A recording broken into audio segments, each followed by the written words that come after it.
अस्सलाम वालेकुम। Chief justice Iftikhar Chaudhary 12 दिसंबर को रिटायर हो जाएंगे और नवाज शरीफ साहब ने उनसे कुछ तकरीबन 3 हफ्ते पहले कुछ ऐसे मामलात की तरफ पेशरफ्त की है जो शायद उनके चीफ जस्टिस रहते हुए तो हल ना हो पाए।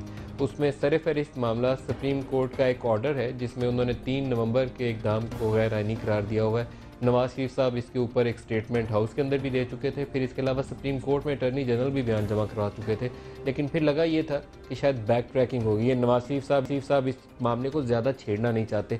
जो 4 बड़े इल्ज़ामात हैं जनरल परवेज़ मुशर्रफ के ऊपर, जजेस की नज़रबंदी हो, बुगटी की असैसिनेशन हो, लाल मस्जिद का वाक़या हो, उसमें एक के बाद एक करके उनकी ज़मानतें भी हो गई और ECL से नाम खारिज करने के लिए दरख्वास्त उनकी पेंडिंग थी इस वक्त सिंध हाई कोर्ट में, जिस वक्त हुकूमत ने ये कहा कि हम उनके खिलाफ आर्टिकल 6 की कार्रवाई करने जा रहे हैं। और कहा ऐसे मौके पे जब पिंडी के वाक़यात के बाद हुकूमत एक बहुत ही मुश्किल पोजीशन में थी, वहाँ अमवात हुई, बड़े पैमाने पर लोग ज़ख्मी हुए और सामने एक तासुर ये आया उभर कर कि क्योंकि एक बहुत बड़े इशू के ऊपर हुकूमत नाकाम हुई है तो उसको असर को ज़ायल करने के लिए इन्होंने आर्टिकल 6 वाली कहानी छेड़ दी है। लेकिन आर्टिकल 6 की कहानी छेड़ना तो आसान है, इसे लपेटना मुश्किल हो जाएगा, क्योंकि आर्टिकल 6 सिर्फ जनरल परवेज़ मुशर्रफ के ऊपर लागू करना मुश्किल होगा। 3 नवंबर का इक़दाम है जिसके ऊपर हुकूमत कह रही है कि हम जाएंगे, लेकिन 12 अक्टूबर को कैसे छोड़ा जाएगा, जिसके ऊपर 18वीं तरमीम जो है ये हमारे सामने है। इस वक्त कोशिश करेंगे स्क्रीन के ऊपर आपको ये पैरा भी पढ़ के दिखाएं। इसी मौजूदा पार्लियामेंट ने बहुत ज़्यादा क्रेडिट लिया था कि हमने आइन को उसकी असल शक्ल में बहाल कर दिया।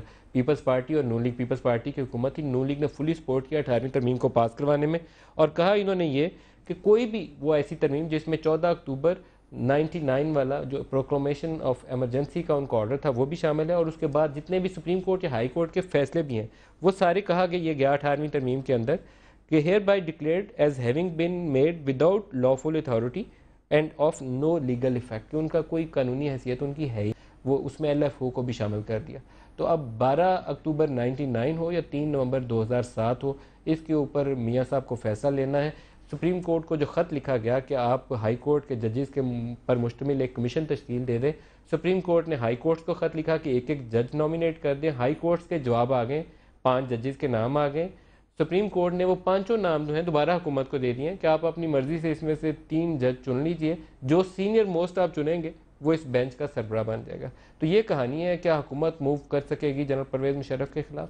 ये आज का सबसे बड़ा और अहम इशू है। और दूसरा शहबाज शरीफ साहब का स्टेटमेंट है कि जो कल के जहादी थे वो आज उन्होंने कहा दहशत गर्द बन गए। इसको भी प्रोग्राम में डिस्कस करेंगे। स्टूडियोज़ में हमारे साथ हैं इजाज़ुल हक साहब, खुश आमदीद कहता हूँ प्रोग्राम में। इसके अलावा हमारे साथ होंगे लेफ्टिनेंट जनरल मोइनुद्दीन हैदर साहब और खालिद अनवर साहब और सलमान अकरम राजा साहब, सबको प्रोग्राम में खुश आमदीद कहता हूँ। खालिद अनवर साहब, आपसे आगाज़ करना चाहूँगा प्रोग्राम का। ये फरमाइएगा कि ये 18वीं तरमीम का पैरा जो ये कहता है कि जनरल परवेज़ मुशर्रफ के तमाम इक़दामात 14 अक्टूबर 99 के उनके एमरजेंसी ऑर्डर से लेकर LFO तक, वो तमाम उन्होंने कहा कि विदाउट लॉफुल अथॉरिटी और having been no legal effect, इसके बाद क्या 12 अक्टूबर 99 जो है उसका भी ट्रायल होना चाहिए या नहीं होना चाहिए?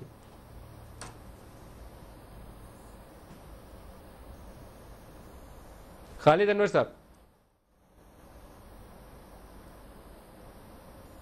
खालिद अनवर साहब की लाइन में प्रॉब्लम है, लाइन चेक करिए जी। सलमान अकरम राजा साहब, आपकी तरफ आ रहा हूँ, आप फरमाइएगा ये कि 12 अक्टूबर 99 या सिर्फ 3 नवंबर 2007? देखिए, ये दोनों ही बादी नज़र में आइन की पामाली के वाक़े थे, दोनों को जुर्म गालिबन साबित किया जा सकता है। लेकिन ये कोई ज़रूरी नहीं होता कि अगर एक शख्स ने 4 जराइम का इर्तिकाब किया हो, आप उन सारों की ट्रायल जो है, मुकदमा जो है बैक वक्त करें। और ख़ास तौर पे जहाँ तक ताल्लुक आर्टिकल 6 का है आइन के, subversion of the constitution, constitution से गद्दारी का जो मामला है, ये आइन ने और कानून ने दानिस्तन हुकूमत के हाथ में सवाबदीद छोड़ी है कि मुकदमा बनाना है या नहीं बनाना। कोई आम शख्स जाके नहीं कह सकता कि मुकदमा बनाइए, क्योंकि इसमें एक सियासी अंसर शामिल है, ये खालिस्तन कानूनी मामला नहीं है। अब हुकूमत ने ये फैसला कर लिया अपनी सियासी बसारत और बसीरत को इस्तेमाल करते हुए कि हमने 3 नवंबर 2007 के मामले को अदालत में लेके जाना है। वो बिल्कुल इख्तियार उनको इस चीज़ का हासिल है कि वो दूसरे मामले को मौखर कर दें जो गालिबन मुश्किल मामला है, उसमें आइनी और कानूनी पेचीदगियाँ गालिबन कुछ आ सकती हैं सामने। अगरचे मेरी नज़र में कोई ऐसी बड़ी दुश्वारी नहीं है, ख़ास तौर पर 18वीं तरमीम जिसकी तरफ आपने इशारा किया, लेकिन उसके बावजूद हुकूमत ये फैसला कर सकती है कि पहले हम इस मुकदमे को चलाएंगे, और इस मुकदमे में बिलफर्ज सज़ा हो जाती है। सज़ा क्या है? उम्र कैद या सज़ाए मौत। उस सूरत में वो मुकदमा चलाने की शायद ज़रूरत ही ना रहे। ये कई दफ़ा ये स्ट्रैटेजी के तौर पे, हिकमत अमली के तौर पे किया जाता है कि एक शख्स के खिलाफ वो मुकदमा चलाओ पहले जिसमें उसको सज़ा देना आसान है, जिसमें कन्विक्शन उसकी हासिल करना ज़्यादा मुमकिन है, और दूसरे मामलात जो हैं उनको मौखर कर दिया जाए। ये एक सियासी फैसला है और इसमें मुझे कोई ख़ास खामी या कमी नज़र नहीं आती। खालिद अनवर साहब, आपसे भी इस पर राय चाहूँगा कि 12 अक्टूबर 99 क्या उसका भी ट्रायल जो है वो कानूनन ज़रूरी है? क्योंकि हमारे पास जो 18वीं तरमीम की शक्ल में एक चीज़ सामने आई तो उसमें उन्होंने कह दिया था कि तमाम इकदाम जो जनरल परवेज़ मुशर्रफ ने 12 अक्टूबर के बाद लिए वो विदाउट लॉफुल अथॉरिटी हैं, चाहे वो सुप्रीम कोर्ट या हाई कोर्ट के फैसले की रोशनी में लिए गए हों। ये 18वीं तरमीम में डाल दिया उन्होंने। तो क्या 12 अक्टूबर 99 का भी ट्रायल हो या सिर्फ 3 नवंबर का? देखिए, 12 अक्टूबर 99 में दिक्कत ये पेश आएगी कि उसके बाद में एक 17th अमेंडमेंट आई थी जिसने इसको वैलिडेट कर दिया था। तो मैं समझता हूँ कि हुकूमत ने सही फ़ैसला किया है कि 12 अक्टूबर 99 के चक्कर में नहीं पड़े हैं, और इसका 3 नवंबर 2007 पे इन्होंने इस पे फोकस किया है। और इसमें एक और भी वजह ये है कि इसके बारे में 3 नवंबर वाले में तो अब सुप्रीम कोर्ट का फ़ैसला आ चुका है ना। Sindh high court bar association case में जो भी इक़दाम थे उन्होंने उनको अनकॉन्स्टिट्यूशनल और इलीगल डिक्लेयर किया है, उनको इनवैलिड डिक्लेयर किया है, उनको नलिफाई किया है। कुछ हद तक उन्होंने प्रोटेक्शन दी है जो नॉर्मल प्रोटेक्शन देते हैं, वरना एक एब्सोल्युटली एबनॉर्मल वैक्यूम हो सकता है। बट उसके अलावा बड़ी वाज़ेह डिक्लेरेशन है। इस डिक्लेरेशन के बाद, और अगर आप आर्टिकल 6 की जो फ्रेजियोलॉजी है उस पर गौर करेंगे, मुझे जो दिक्कत, जो अगर मैं परवेज़ मुशर्रफ साहब की जगह होता, मुझे जो दिक्कत पेश आती वो ये आती कि एक सुप्रीम कोर्ट ने एक फ़ैसला दिया है, बुनियादी तौर पे उनके ख़िलाफ़ है, उसमें बहुत मुश्किल होगा अब 3 हाई कोर्ट जजेस बैठ के कहें कि नहीं जी, इसके बावजूद इन्होंने हाई ट्रीज़न का क्राइम नहीं कमिट किया। एक हिसाब से ये सारा का सारा मामला प्री डिसाइडेड और प्री जज हो चुका है, और इस बारे में भी, इस पर भी गौर करना चाहिए कि ये जो हुकूमत पाकिस्तान ने फ़ैसला किया है, ये फ़ैसला पहले दिन से ले सकते थे जब परवेज़ मुशर्रफ साहब थे। हुकूमत उस वक्त जो जरदारी साहब की थी उन्होंने फ़ैसला नहीं लिया, और मियाँ नवाज शरीफ ने भी कई महीनों की ताख़ीर के बाद आर्टिकल 6 के नीचे हाई ट्रीजन एक्ट जो बना इस आर्टिकल 6 के नीचे, उसमें 2 ही सज़ाएँ हैं, एक तो उम्र कैद है, दूसरी सज़ाए मौत है। तो आप कह रहे हैं कि ये बहुत ही वाज़ेह किस्म का केस है, ऑलमोस्ट प्री डिसाइडेड आप इसे कह रहे हैं। तो इसमें तो फिर सज़ाएँ भी ऑप्शन सिर्फ 2 ही हैं, या फिर जनरल परवेज़ मुशर्रफ को उम्र कैद या फिर जनरल परवेज़ मुशर्रफ को सज़ाए मौत। डुएबल होगा?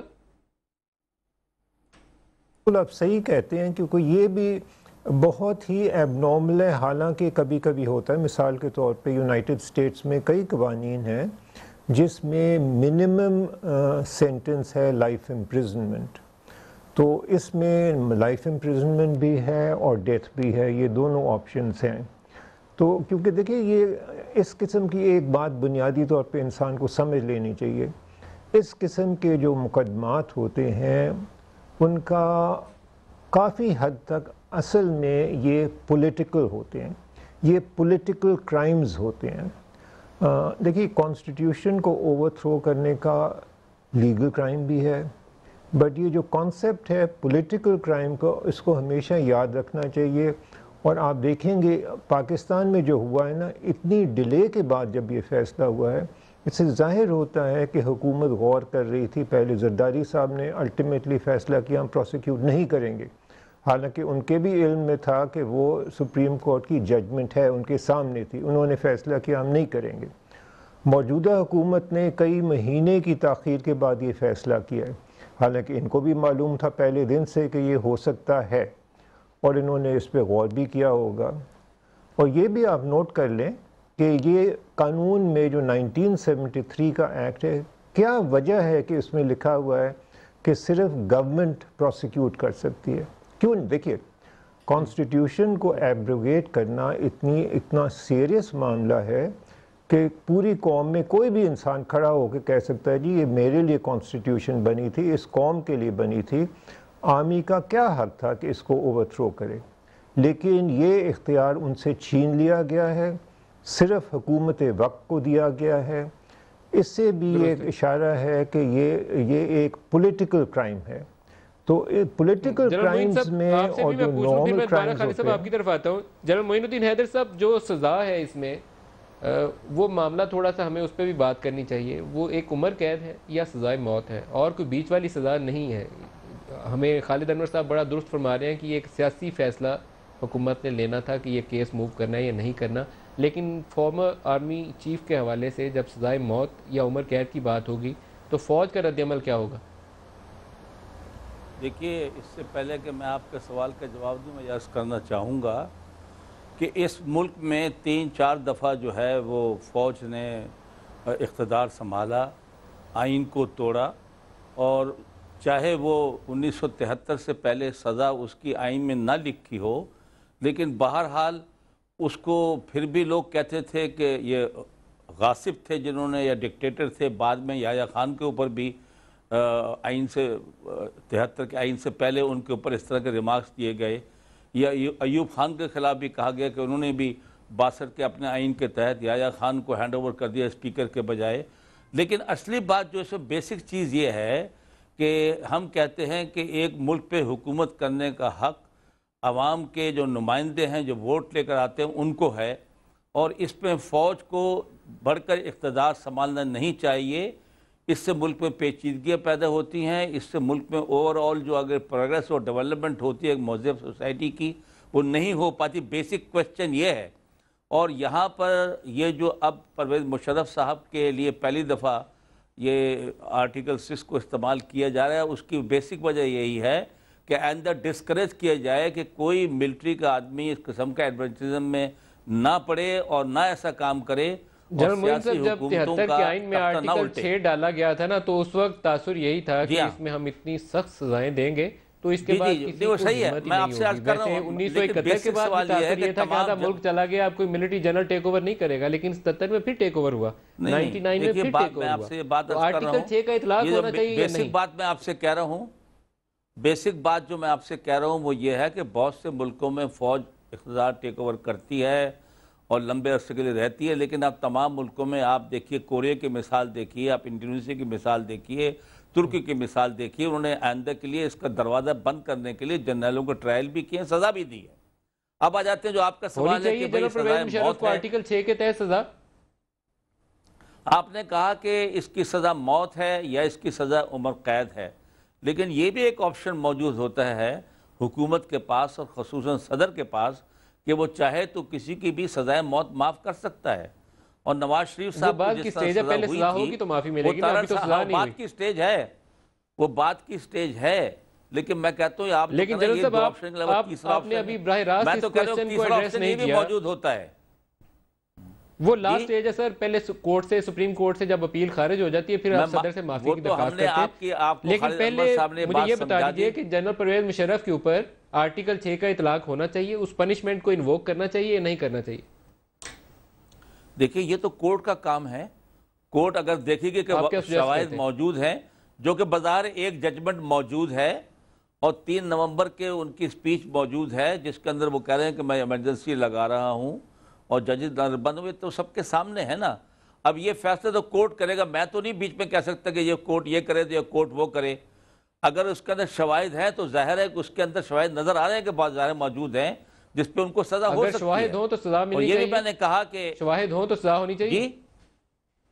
शवाहिद हो तो कोर्ट सजा देगा, जब शवाहिद होंगे तो कोर्ट सजा देगा। आपको भी ये क्वेश्चन एड्रेस करना है, ये मुश्किल सवाल है, लेकिन हमें अपनी तारीख में कभी इस क्वेश्चन को एड्रेस जरूर करना है। आर्टिकल 6 का इतलाक होना चाहिए या इसे आइन से निकाल दिया जाए?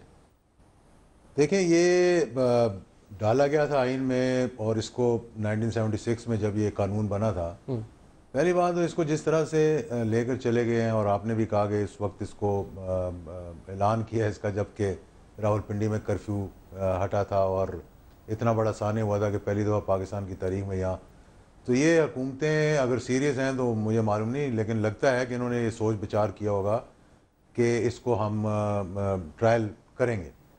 पहली बात तो ये कि क्या परवेज़ मुशर्रफ को फांसी देकर, मैं ये मतलब as a citizen of Pakistan पूछना चाहता हूँ, उन्होंने गलत किया ठीक किया, ये तो कानून सबके सामने है कि आर्टिकल 6 भी सबके सामने, क्या ये कोई गारंटी होगी कि उसको सज़ा देने के बाद कभी फ़ौज जो है वो मार्शल लॉ नहीं लगाएगी? शायद उन्हें फिर शरीफुद्दीन पीरज़ादा से कोई नया रास्ता पूछना पड़े। मैं आपको ये बता रहा हूँ, कोई नया रास्ता निकालना पड़ेगा। पहले चीफ एग्जीक्यूटिव बने, फिर उन्होंने ये किया। दूसरी बात ये है, अभी यहाँ कहा गया, मैं कोई कानूनी माहिर नहीं हूँ, मैं तो सिर्फ ये कह रहा हूँ कि ये 3 नवंबर तक महदूद नहीं रहेगा। अगर एक शख्स को आप एक चीज़ में ट्रायल कर रहे हैं तो बड़ा जुर्म उसका जो है उसको इग्नोर करते हुए छोटे जुर्म को आप जो है वो नहीं ले सकते। तो आपका ख्याल है 12 अक्टूबर को भी साथ पकड़ना पड़ेगा? 12 अक्टूबर साथ आएगा, शुरू में नहीं आएगा। ये जो पहली बात तो ये कि हुकूमत को सुप्रीम कोर्ट को लिखना ही नहीं चाहिए था कि जी आप हमें जजेस दें, लेकिन आर्टिकल 6 का इतलाक होना चाहिए नहीं, इसके ऊपर आपकी राय क्या है? नहीं, इतलाक अगर मतलब देखें, अगर ये आइन का हिस्सा है तो मैं एज ए पार्लियामेंटेरियन ये कैसे कह सकता हूँ कि इसका इतलाक होना चाहिए? मैं ये कहता हूँ इसका इतलाक जरूर होना चाहिए, लेकिन हुकूमत को ये सोचना चाहिए कि क्या हम किसी इंस्टीट्यूशन के खिलाफ महाजराई तो नहीं कर रहे, क्योंकि जब भी चीफ ऑफ आर्मी स्टाफ ने कोई फैसला लेकिन किया, हम उसके पीछे छुपने की कोशिश क्यों कर रहे हैं? इस खौफ के पीछे देखिए मैं आपको जो बात बता रहा हूँ, हम इस खौफ के पीछे छुपने की भी कोशिश कर रहे हैं। मैं सिर्फ ये आपको बता रहा हूँ, हाँ ये भी बात है, लेकिन एक बात मैं आपको बताना चाहता हूँ, ये पंडोरास बॉक्स जब खुलेगा, मतलब मैं माहिर कानून नहीं हूँ, 110% मैं आपको आज बता रहा हूँ कि 12 अक्टूबर बीच में लाया जाएगा। जब उनको जो डिफेंडर जो भी डिफेंड करेगा जाके, जो भी उनका वो होगा, मतलब वो कह ही नहीं सकते जी कि हमने तो 12 अक्टूबर को देखना ही नहीं है।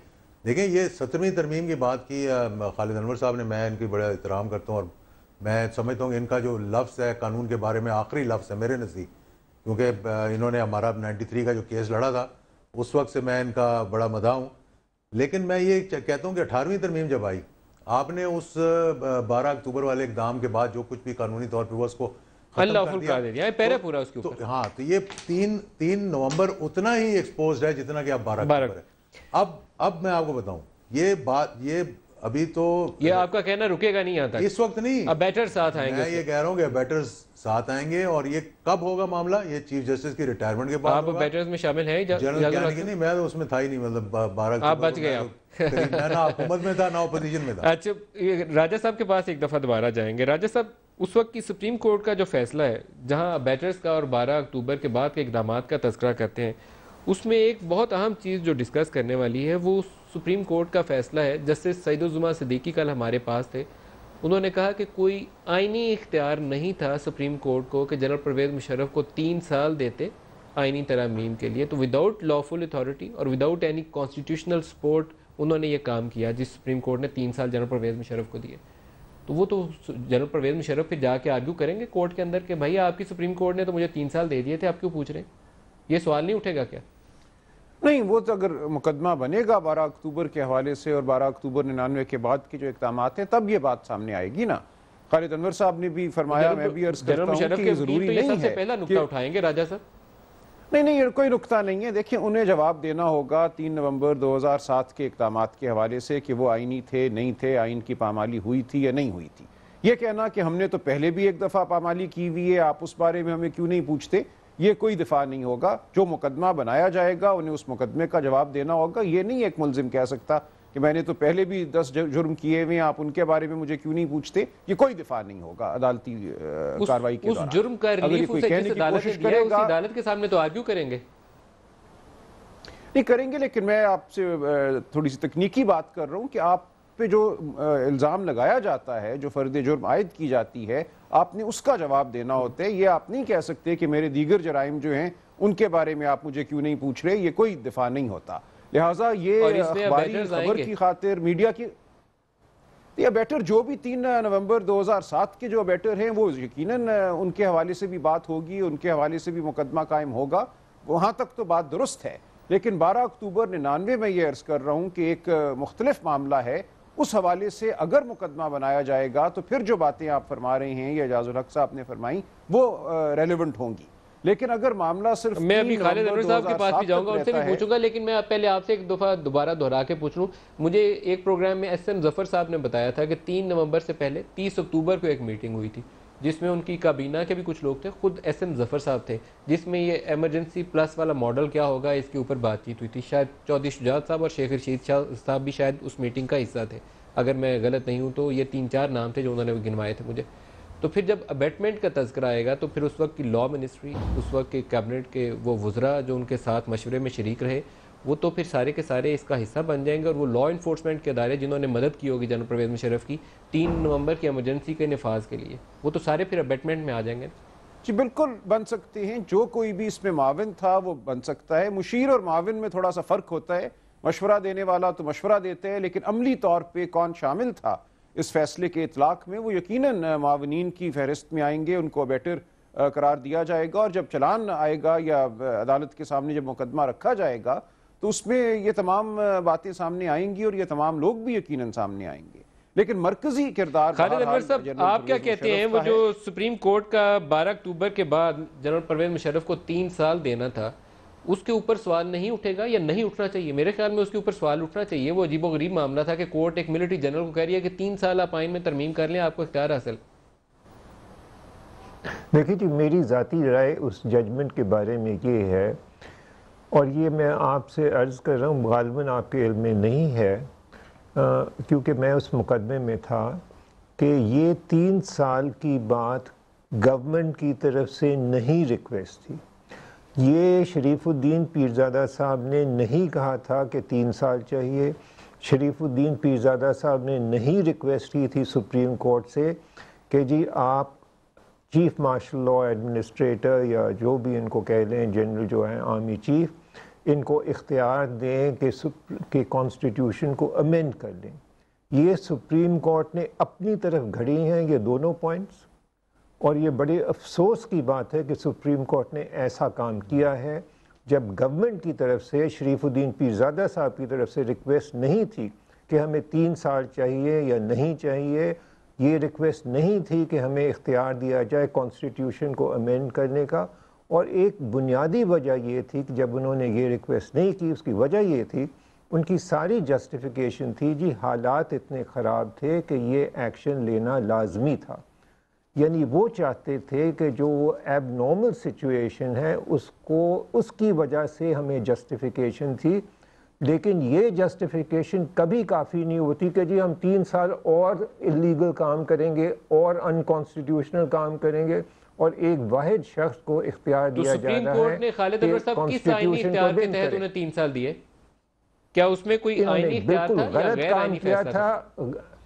ये गैर आईनी फैसला था, इलीगल था, अनकॉन्स्टिट्यूशनल था। और बिल्कुल बहुत अफसोस की बात है कि सुप्रीम कोर्ट ऑफ पाकिस्तान ने इस किस्म का फैसला दिया, और उम्मीद है कि आगे जब हम उसे गैर आईनी कहेंगे, हाँ जी खालिद अनवर साहब, जब हम उसे गैर आईनी फैसला कहेंगे और आइन से मावरा कहेंगे, तो आइन से मावरा फैसले के लिए तो फिर कुछ आपको सजा या उसका रिव्यू तो तजवीज़ करना पड़ेगा। देखिए सजा क्या करेंगे, एक दफ़ा जब इफ्तिखार चौधरी साहब से पहले एक और चीफ जस्टिस साहब थे, उनके जो फैसले थे, ये जो फैसला आया सिंध हाई कोर्ट जज बार एसोसिएशन के केस में, उन्होंने उसको स्ट्राइक डाउन किया, उन्होंने कहा गलत फैसले थे, लेकिन वो भी सुप्रीम कोर्ट के चीफ जस्टिस थे। तो इनमें मैं आपसे फिर से एक अर्ज़ करूँगा, इस पर बराए मेहरबानी गौर फरमाइए, ये पॉलिटिकल केसेस होते हैं, ये स्ट्रिक्टली लीगल नहीं होते, स्ट्रिक्टली क्रिमिनल नहीं होते, एक अमेलगम होते हैं पॉलिटिक्स के, कॉन्स्टिट्यूशनैलिटी के, ग्राउंड रियलिटीज़ के। ये तीनों चीज़ें इसमें आती हैं। ब्रेक ले लो खालिद अनवर साहब, मैं एक ब्रेक ले लूँ। आप कहते हैं कि ये स्ट्रिक्टली क्रिमिनल केस, इसे ट्रीट नहीं करना चाहिए, ये पॉलिटिकल केसेस होते हैं, तो इसमें फिर सज़ाओं की नौयत और उसका तयन कैसे होना चाहिए, और उसमें पार्लियामेंट और सुप्रीम कोर्ट के रोल्स कैसे और क्या होने चाहिए? ब्रेक ले लें, जनरल मोइन से भी पूछेंगे और आप दोनों से भी राय लेंगे। हमारे साथ रहिएगा।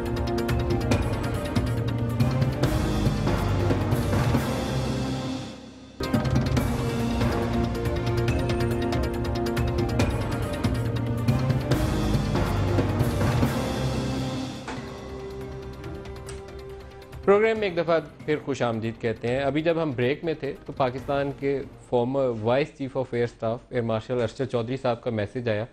उन्होंने कहा कि जनरल परवेज़ मुशर्रफ की सज़ा के हवाले से हम इतनी बहस में क्यों मुब्तला हैं। अगर पाकिस्तान में एक मुंतखब वज़ीर-ए-आज़म को सज़ा मिल सकती है तो आइन तोड़ने के ऊपर या कुछ ऐसे इक़दाम के ऊपर हों जो मावराए आइन हो या खिलाफ़ कानून हो तो उसके ऊपर जनरल को भी सज़ा मिलने में कोई हर्ज नहीं है। जनरल मोइन साहब जी, मैंने तो आपसे अर्ज़ किया कि पाकिस्तान में गैर आइनी इक़दाम रोकने के लिए जिस तरह बाकी ममालिक में हुआ है, तुर्की में भी कई जर्नलों को सज़ा हुई है, वो जेल में हैं और वो मुकदमात चले हैं। तो इसका रास्ता रोकने के लिए अगर हुकूमत ने यह स्टेप उठाया है तो ये 3 जजेस जो है इनको फ़ैसला करने दें और उस पर चले। अगर किसी ने इस किस्म की गैर आइनी जो है इक़दाम उठाए हैं तो उस पर अगर सज़ा होती है तो वो सबके सामने आ जाएगा और वो मेरे ख्याल में कौम को काबिल कबूल होगी, ये बात सबको काबिल कबूल होगी, अदारे को भी काबिल कबूल होगी। साहब लेकिन इस पर कोई बहुत ज़्यादा परेशानी तो इंस्टीट्यूशन के अंदर नहीं होगी क्योंकि लोग ज़्यादातर उससे खौफज़दा होते हैं ना, क्योंकि एक नया अभी जनरल भी अपॉइंट होना है। 28 तारीख को जनरल क्यानी ने चले जाना, एक नया जनरल भी आना है। तो प्राइम मिनिस्टर तो अटक किले में जा सकता है लेकिन एक जनरल को जब आप डालेंगे तो डर ये लगता है कि वहाँ से उठ के कोई और इस्लामाबाद में 2 गाड़ियाँ ना भेज दें, ये डर ज़्यादा लगता है। जी क्यों, देखिए ये काम तो इसीलिए किया जा रहा है कि इस काम को रोका जाए और मेरे ख्याल में अब सब लोगों को समझ लेना चाहिए, चाहे वो सियासतदान हो और चाहे वो फ़ौज के लोग हों या बाकी या जुडिशरी हो, क्योंकि जुडिशरी भी जिस तरह हम कह रहे हैं 99 में जो फैसले किए थे वो भी गैर आइनी थे। तो सब लोगों को समझ लेना चाहिए कि जो भी गैर आइनी कदम उठाएगा वो उसकी सज़ा भुगतने के लिए तैयार रहे। यही तो मैसेज मकसूद है इस ट्रायल से देना और हम तो यही समझ रहे हैं कि इसमें कोई ज़ाती इंतकाम नहीं है, कोई अनाद नहीं है, ये मुल्क की बेहतरी के लिए हम कह रहे हैं ताकि तमाम अदारे अपनी आइनी हदूद में रहकर काम करें और कोई एडवेंचरिज्म ना हो, मुल्क में सियासी इस्तेकाम आए और जब सियासी इस्तेकाम आएगा, रूल ऑफ लॉ आएगा तो माशी बेहतरी भी होगी और मुल्क तरक्की की तरफ चलेगा। तो इसमें अभी बहुत पॉजिटिव मैसेज है जो जनरल मोइन आप दे रहे हैं। लेकिन सजाओं के हवाले से सलमान अकरम राजा साहब आपसे भी मैं राय चाहूँगा। अभी खालिद अनवर साहब ने कहा कि ये सियासी नौयत के मुकदमात होते हैं, क्रिमिनल उस सेंस में नहीं है जिसको हम बाकी मुकदमात में देखते हैं। तो इसमें सजाओं का तयन क्या होना चाहिए और क्या रोल होना चाहिए पार्लियामेंट का और सुप्रीम कोर्ट का? देखिए, सियासी जो मामला है वो तो था कि मुकदमा चलाना है कि नहीं चलाना। ये सवाबदीद मैंने शुरू में भी अर्ज़ किया था, कानून ने सिर्फ और सिर्फ हुकूमत के हाथ में रखी है ताकि वो अपना एक सियासी फैसला कर ले कि क्या ये सूरत हाल मौजू है ये मुकदमा चलाने के लिए या नहीं मौजू। जब ये फैसला हो गया तो उसके बाद तो आगे बात कानून के मुताबिक चलेगी और वही सज़ा दी जा सकती है जो कानून में तजवीज़ की गई है। लेकिन सज़ा देने के बाद भी जैसा कि आपने इशारा किया था या मोइनुद्दीन हैदर साहब ने किया था कि माफ़ी का एक अंसर मौजूद है, पार्डन कर सकता है सदर और वो भी वज़ीर आज़म की सिफारिश पर, की एडवाइस पर। तो वो एक फिर दूसरा मरहला होगा, वहाँ पे एक मज़ीद सियासी फ़ैसला जो है वो किया जा सकता है। अगर इस किस्म की दरख्वास्त आए कि मैं माफ़ी का तलबगार हूँ, मुझे माफ़ कर दिया जाए, तो वो एक दूसरा मरहला होगा। तो सियासत और कानून का बिल्कुल यहाँ पे एक मिलाप है, एक मिलान है, लेकिन ये मुख्तलिफ मरहलों पर सियासी फ़ैसले करना होंगे। बीच में कानून को अपना रास्ता लेना होगा।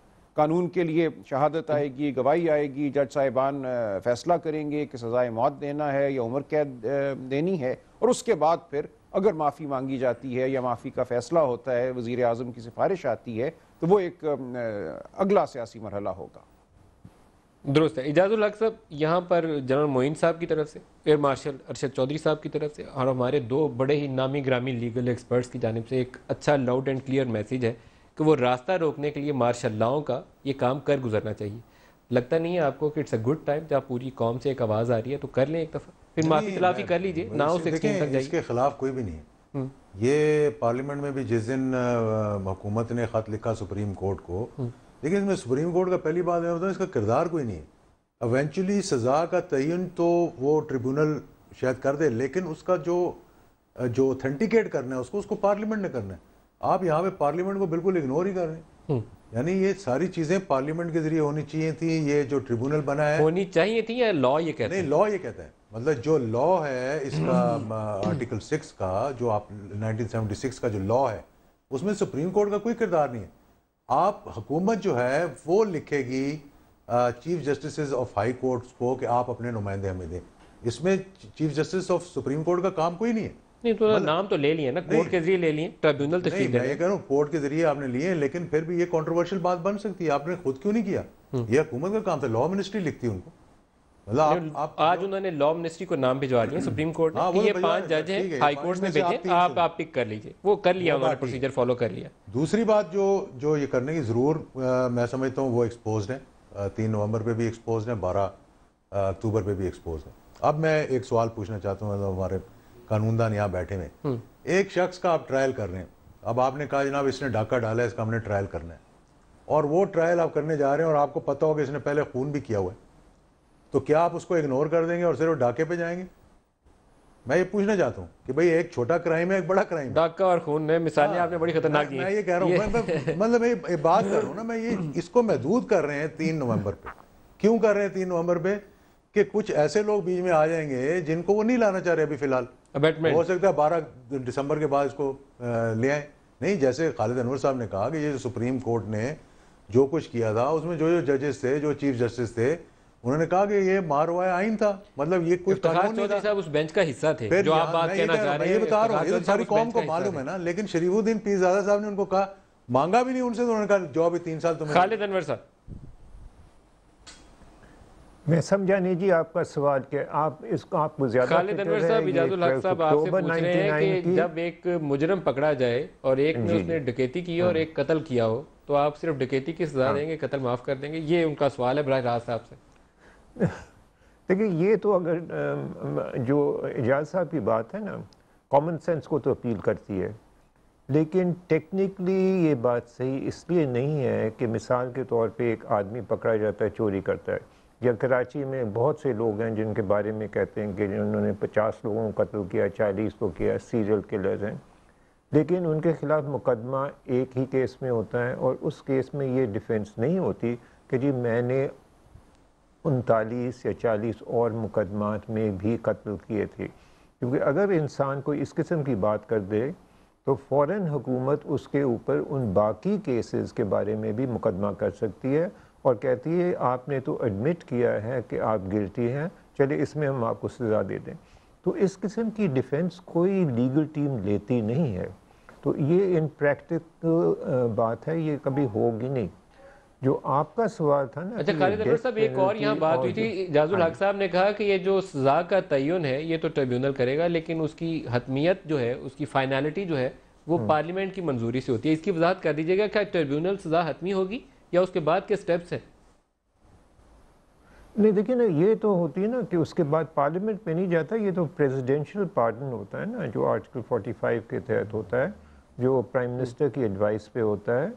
और मुझे कम से कम कोई शक नहीं है मेरे जहन में कि अगर पहली बात तो मैं समझता हूँ डेथ पेनल्टी नहीं मिलेगी, और अगर मिलेगी 100% हुकूमत इसको कम्यूट कर देगी।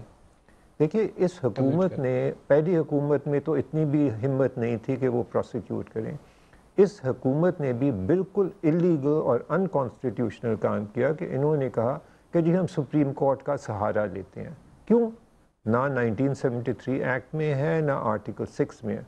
क्यों? क्योंकि ये भी खौफजदा आप कहते हैं ये गैर आईनी है कि सुप्रीम कोर्ट का सहारा लेकर आप सजा देने जा रहे हैं? बिल्कुल बिल्कुल जी। देखिए, अगर कोई जुर्म करता है, कराची में कुछ को कत्ल करता है, कभी आपने बात सुनी है कि सुप्रीम कोर्ट को दरख्वास्त देती है गवर्नमेंट ऑफ सिंध, अच्छा जी हम इसको प्रोसिक्यूट करना चाहते हैं? आपने कभी ऐसी बात सुनी? नहीं। देखिए, ये एक पॉलिटिकल रियलिटी है। सिविलियन गवर्नमेंट्स खौफज़दा रहती हैं आर्मी से, उनको फ़िक्र होता है कि जी हाँ हम ये करना तो चाहते हैं, हम इनको डिस्करेज करना चाहते हैं कि आगे से ये ऐसी हरकत ना करें, लेकिन उनको ये भी डर होता है कि शायद ये हमें रिएक्ट ना कर जाए, हमारे ऊपर एडवर्स इम्पैक्ट ना हो जाए। तो वो जहाँ भी सहारा ढूंढ सकती हैं तो उनको वो उसकी कोशिश करती हैं। उन्हें कहा ये सुप्रीम कोर्ट बहुत अच्छा सहारा देगा, इसमें जाके दरखास्त कर सुप्रीम कोर्ट के पीछे छुप जाए। अच्छा जनरल मोइन साहब, एक और भी आज खबर है साथ ही जहाँ ये मामला सामने है, कुछ अर्ज करना चाहता हूँ। मेरा जो ख्याल, जो मेरी समझ है, मैं कानूनदान तो नहीं हूँ, आर्टिकल 6 में ये हुकूमत की जिम्मेदारी है, फेडरल हुकूमत की, वो भी कि वो केस सुप्रीम कोर्ट में दायर करेगी इस मुकदमे में जो आर्टिकल 6 के नीचे आता हो, तो इसलिए हुकूमत की जिम्मेदारी बनती है और इसलिए हुकूमत ने यह काम किया है। दूसरी बात जो मैं अर्ज करना चाहता हूँ, जो एजाजुल हक साहब कह रहे हैं कि ये 12 अक्टूबर से करना चाहिए था, वो बहुत मैसी मसला है। उसको पार्लियामेंट ने जो है उसको वैलिडेट भी कर दिया, उसके एक्शंस को। उसको सुप्रीम कोर्ट ने 3 साल भी दे दिए हैं। उसमें सुप्रीम कोर्ट ने आइन में तब्दीली का इख्तियार भी दे दिया है। उसमें जब आप कहेंगे तो वो कहेंगे हमने तो कू नहीं किया था, हमारे तो चीफ हवाई जहाज़ पे थे, वो किसने वहाँ पर जो है वो उनको उतरने नहीं दिया, और वहाँ ये था वो, और नए मसले और नए पेचीदगियाँ पैदा हो जाएंगी कि कू था कि काउंटर कू था। इसलिए ये एक इन्होंने सही क्लीन तरीका पकड़ लिया कि जिस पर उन्होंने कहा मैं इमरजेंसी लगा रहा हूँ 3 नवंबर को। अब उनके साथी जिनसे वो कहते हैं मशवरा किया, वो एक एक करके कह रहे हैं कि हमसे तो मशवरा नहीं किया, ना हमने ये राय दी थी 3 नवंबर को आप ये एक्शन लें। तो ये तमाम बातें सामने आ जाएंगी। और मकसूद अगर मुल्क की भलाई है, अगर मकसूद ये है कि आइंदा के लिए ये रास्ता बंद किया जाए, और तो फिर ये मेरे ख्याल से ये जो 3 नवंबर का इक़दाम है, इस लिहाज से ये मुनासिब बनता है। और मैं नहीं समझता कि पार्लियामेंट के पास इस किस्म का इख्तियार है कि वो जुडिशल केसेस को सुने या एविडेंस को सुने और कोई अपना फैसला सुनाए। ये फैसला तो बहरहाल सुप्रीम कोर्ट ने करना है और फेडरल गवर्नमेंट ने दरवाज़ा उनका ही खटखटाना है। जनरल मोइन साहब, एक चीज़ और कमेंट करिएगा, फिर मैं राजा साहब से भी उस पर पूछना चाहूँगा। आज एक और भी साथ हुकूमत ने फैसला किया कि वो जो IGI बनवाने वाला वाक़या था, जहाँ जनरल असद दुरानी एक एफिडेविट सबमिट कर चुके हैं, एयर मार्शल असगर खान वाला केस, ISI की फंडिंग है, उसमें खुद मियाँ साहब का भी नाम शामिल है। मालूम नहीं कि वो क्या होगा। उस पर सुप्रीम कोर्ट का फैसला था कि इन्वेस्टिगेट किया जाए कि ये किन किन लोगों को पैसे गए भी हैं या नहीं गए। फैसला आ चुका है उसके ऊपर। आज उसको भी FIA की कमेटी को दे दिया गया है। तो क्या FIA जाकर प्राइम मिनिस्टर ऑफ पाकिस्तान से ये पूछ पाएगी कि आपको ISI ने पैसे दिए या नहीं दिए? देखिए जनाब, मेरी उस पर ज़ाती राय ये है कि भुट्टो साहब के ज़माने में एक ISI को ये इख्तियार दिया जाता है कि वो एक पॉलिटिकल विंग बनाएगी और पॉलिटिकल इंटेलिजेंस भी इकट्ठी करेगी, पॉलिटिकल मैनिपुलेशन की भी उसके अंदर राह निकल आती है। और अब ये IGI को वो समझते हैं कि इस किस्म की हुकूमत बन रही है या बन जाएगी जो पाकिस्तान के लिए वो बहुत सूदमंद या कारामद साबित नहीं होगी। In their wisdom Ghulam Ishaq Khan साहब की या उस वक्त के जो करता धरता लोग थे, और अगर वो उसको रोकने के लिए कोई एक ऐसा जमा करते हैं IGI को ताकि एक फ्री रन न मिले, जिससे कि वो खैफ है किसी वजह से या कुछ समझते हैं उससे पेचीदगी पैदा होगी, और वो पैसे तकसीम करते हैं गुलाम इसाक के नाम पर। तो पॉलिटिकल सब जब सेल बनाया हुआ है तो उनसे यही काम लिए जाते हैं कि तुम बैठ जाओ, तुम खड़े हो जाओ, तुम इकट्ठे हो जाओ या पैसे ले लो, कमी है। अगर आप चाहते ये दरवाज़ा बंद हो तो हमें इंटेलिजेंस के एक रीऑर्गेनाइजेशन की जरूरत है, उनका पॉलिटिकल विंग को टोटल बंद करने की जरूरत है। राय ले लूं, टाइम जब राजा हो जाएगा उस केस में पॉलिटिकल लोग तो पॉलिटिकल काम करेंगे। खुद सुप्रीम कोर्ट में जी राजा साहब ने ये केस सुप्रीम कोर्ट से ये कहना चाहिए कि जीता हुआ लड़के जीता है कि ये फैसला होना चाहिए। बड़े सालों से पिटीशन पड़ी हुई थी। राजा साहब, क्या FIA की टीम उन सियासतदानों से पूछगिछ कर सकेगी कि नहीं कर सकेगी? हमारे एक प्रोग्राम में आबदा हुसैन साहबा ने ऑन एयर लाइव रिकॉर्डिंग मौजूद है, उसकी तस्दीक कर दी थी कि उनको पैसे दिए गए थे, कि वो एक बंदे को बिठवाना था, उसको पैसे देने के लिए दिए गए थे कि उसको बिठवा दो। जी, गालिबन वो वाहिद सियासतदान हैं जिन्होंने इस बात का एतराफ़ किया है, बाकी तो किसी ने नहीं किया। अब ये देखना पड़ेगा कि क्या शहादत सामने आती है। अभी तक तो जो शहादत है या जो गवाही अदालत के सामने आई या रिकॉर्ड पे जो कुछ आया है, वो असद दुरानी साहब का बयान है कि हाँ इन लोगों को पैसे दिए गए, उनका एफिडेविट है। उस वक्त जो DG MI थे सिंध के, उनका एक एफिडेविट है अदालत में, उन्होंने नाम दिए, कहा कि इन लोगों को मैंने खुद पैसे दिए थे। लेकिन ये सब कुछ जाहिर है कि अभी तक यकतरफा है। जिन लोगों के बारे में कहा जा रहा है कि उनको पैसे दिए गए थे, उन्होंने तो इस बात का एतराफ़ सवाए एक के नहीं किया। अब इसके अलावा कोई गवाही सामने आती है, उसको काफ़ी समझा जाता है अदालत में पेश करने के लिए, और अदालत उसको काफ़ी समझती है। ये बहुत आगे की बातें हैं। मुझे कोई ख़ास तवक्को नहीं है कि FIA इस हद तक तफ्तीश करेगी या उस तनदही से तफ्तीश करेगी जिसके नतीजे में ये तमाम बातें सामने आए। जो कुछ आ चुका है, जो जनरल बेग और जनरल असद दुरानी के ऊपर सुप्रीम कोर्ट का ऑर्डर है, उसका क्या होगा? उनका मामला जी उनका मामला बिल्कुल मुख्तलिफ है। सुप्रीम कोर्ट का अगर आप फैसला पढ़ें असगर खान केस में, तो उन्होंने ये कहा है कि असलम बेग और असद दुरानी साहब के हवाले से तो मुकदमा कायम किया जाए, और सियासतदानों के हवाले से कहा है कि मजीद कार्रवाई की जाए। अब यह सवाल पैदा होगा कि जो इक़दामात अभी तक तो नहीं हुआ, लेकिन यही इंदिया दिया गया है ना, जो अब टीम कायम की गई है उसके गालिबन फ़राइज़ में ये शामिल होगा कि उनके खिलाफ मुकदमा कायम करे। लेकिन सवाल अब यहाँ ये उठेगा कि क्या मुकदमा कायम करे, किस कानून का इनहराफ हुआ है, क्या जुर्म है जिसका इर्तकाब हुआ है, क्या ये भी आर्टिकल 6 का मसला है। अगर आप मोइनुद्दीन हैदर साहब की बात करें तो इन्होंने जो फरमाया, मैं थोड़ा सा अर्ज कर दूं, इसमें देखिए हमारा मौक़िफ़ ये था असगर खान साहब का कि ये भी आइन की पामाली थी। जमहूरी अमल में रखना डालना, जमहूरी अमल को रोकना, अवाम से उनका हक छीन लेना अपनी पसंद की हुकूमत कायम करने का, ये आइन की सबवर्जन है और इसको भी आर्टिकल 6 के हवाले से देखना चाहिए और आर्टिकल 6 के तहत मुकदमा होना चाहिए। ये हमारा मौक़िफ़ था। अब देखते हैं हुकूमत इस पे क्या कहती है, आर्टिकल 6 के तहत मुकदमा बनाती है या नहीं। आईजीआई बनवाना या ना बनाना या हुकूमत बनाना या गिराना, या ऐसा ही का काम तो नहीं था। नहीं, बिल्कुल नहीं था ये सही काम, और ये बिल्कुल और इस पे एक सुप्रीम कोर्ट का फैसला आ चुका है, हतमी तौर पर फाइनलिटी इख्तियार कर चुका है, अपील की भी अब गुंजाइश नहीं है उसमें। नहीं, बिल्कुल इस बात से तो हम हैं, लेकिन मैं नहीं समझता कि FIA जो है वो तस्दीक कर सकेगी इन मामलात की।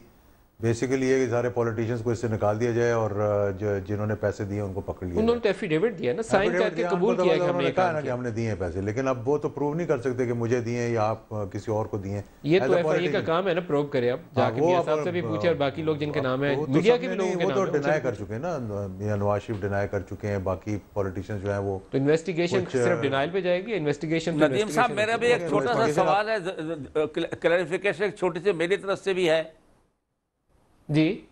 ये जो अगर हम इलेक्शंस के अंदर रिगिंग करते हैं, अगर इलेक्शन में हम जाली डिग्रियां देकर सामने आते हैं, अगर हम वोट खरीदते हैं, तो ये भी लोगों के अवाम के हकूक पर डाका नहीं है और ये भी सबवर्जन नहीं है। बिल्कुल डाका, या हम हलफ उठाते हैं और हम हलफ उठाते हैं जब वजारत का या MNA का या कि हम करप्शन नहीं करेंगे, हम पाकिस्तान की खिदमत करेंगे और हम बेइंतहा करप्शन करते हैं, क्या ये भी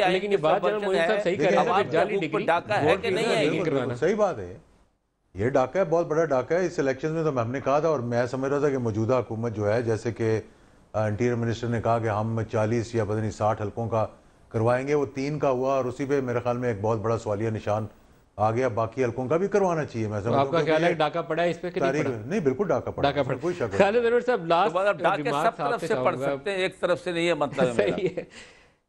खालिद अनवर साहब, 2 और जनरल का फैसला भी, जिसके ऊपर सुप्रीम कोर्ट का फैसला है हुकूमत को उसके ऊपर मुकदमात कायम करने, और वो पॉलिटिशियन जिनके ऊपर इल्जाम है, including prime minister of Pakistan, उसके ऊपर क्या होगा? कुछ नहीं होगा जी, आप फिक्र ना कीजिए। आप क्यों परेशान हो रहे हैं? ये थ्योरेटिकल पॉसिबिलिटीज हैं, इन रियलिटी कुछ नहीं होना। क्यों? देखिए, इस मुल्क का जो कॉन्स्टिट्यूशनल स्ट्रक्चर है, इस मुल्क में जो सिविल सोसाइटी है कॉन्स्टिट्यूटेड अंडर लॉ, इतनी मजबूत नहीं, इतनी स्टेबल नहीं, इतनी ड्यूरेबल नहीं कि वो आर्मी से लड़ाई ले या जो हमारा जो वेस्टेड इंटरेस्ट हैं, जो एग्जिस्टिंग पावर स्ट्रक्चर्स है, ओपन उससे वॉरफेयर करे। हमारी बस बहुत लिमिटेशंस हैं। हमारी institutions including the judicial institution इतनी मजबूत नहीं है कि इनके ऊपर इतना बोझ डाला जाए। असगर खान के केस में इतने साल क्यों लगे फैसला करने के? साफ केस था, वाज़ेह केस था, लेकिन कोशिश कुछ नहीं हुआ। आखिरकार मजबूर उन्होंने एक फ़ैसला दिया और उस पर कुछ अमल नहीं हुआ। और ये जो FIA इन्वेस्टिगेशन करेगी, मीनिंगलेस इन्वेस्टिगेशन है, नाम की इन्वेस्टिगेशन है, कुछ नहीं होना। आप भी जानते हैं, मैं भी जानता हूँ, सारी कौम जानती है। ये अनरियलिस्टिक बातें हैं कहना। ठीक है, डाके ज़रूर पड़ते हैं जब ये इलेक्शन में रिगिंग होती है, लेकिन ये हाई ट्रीज़न का क्राइम नहीं है। हाई ट्रीज़न में बहुत ज़्यादा, बहुत high threshold of proof is required. ये नहीं जी कि किसी ने भी एक इलीगल काम किया। पॉलिटिक्स में हर रोज़ इलीगल काम होते हैं कि उसने कॉन्स्टिट्यूशन को एब्रोगेट किया। Please draw clear distinction between these things. ये बड़ी अनरियलिस्टिक डिस्कशन। एक लाइन में कुछ कहना चाह रहे हैं? बिल्कुल, एक लाइन में मैं ये कहना चाह रहा था, पिछली बात जो कर रहे थे हम, कि जो सज़ा की माफ़ी है वो सदर देते हैं, लेकिन ये जो भी सज़ा मिलेगी वो पहले पार्लियामेंट उसको वैलिडेट करेगा। ये 1976 का जो आर्टिकल 6 का कानून बना है उसके अंदर दिया। चले खैर, तरीकाकार जो भी होगा, एटलीस्ट 4 हमारे जो मोहतरम मेहमान हैं एक बात के ऊपर मुतफिक है कि मार्शल्लाओं का रास्ता रोकने के लिए आर्टिकल 6 का एक दफ़ा इस्तेमाल करना ज़रूरी है। बाद में भले ही प्रेसिडेंट या प्राइम मिनिस्टर की एडवाइस पे आप उस सज़ा की माफ़ी दे दें, लेकिन एक दफ़ा इतलाक कर दें। इजाज़ुल हक साहब, जनरल मोइनुद्दीन हैदर साहब, सलमान अकरम राजा साहब और जनाब खालिद अनवर साहब, बहुत शुक्रिया हमारे साथ रहे। आज के प्रोग्राम से इतना ही, इजाज़त दीजिए, खुदा हाफिज़।